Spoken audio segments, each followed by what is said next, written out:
আসসালামু আলাইকুম এভরিওয়ান, সবাই কেমন আছেন? আশা করি সবাই ভালো আছেন। তো সবাই ভালো আছেন তো? একটা বাস্তবে যে বাংলাদেশে ঘটনা ঘটতো, ঠিক আছে, ওইটাই আপনার তুলে ধরে বলি। আমাদের বিএনপির কিং লুৎফর রহমান বাবুর আগে সিঙ্গাপুর গেতো চুল কাটাইতে লেগে, ঠিক আছে।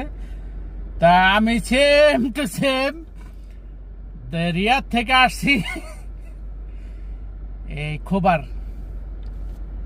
সুবেখা চুল কাটাইতে লেগে, ঠিক আছে।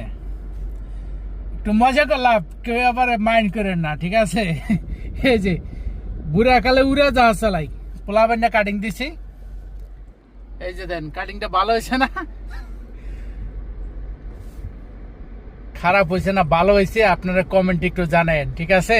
কাটিংটা একটু পোলা হয় না কাটিং, কিন্তু মনটা তো আর বুড়া অনেক, ঠিক আছে। লুৎফর রহমান বাবুর নেতা সিঙ্গাপুর খেতে চুল কাটাইতে লেগে, তা আমি মনে করি রিয়াতে দাম আমাইছি সুবেখা, ঠিক আছে। এই যে চুল কাটাই গেলাম। তো কেমন হলো? ভালো থাকবেন আপনারা সবাই, ডোন্ট মাইন্ড। আসসালামু আলাইকুম।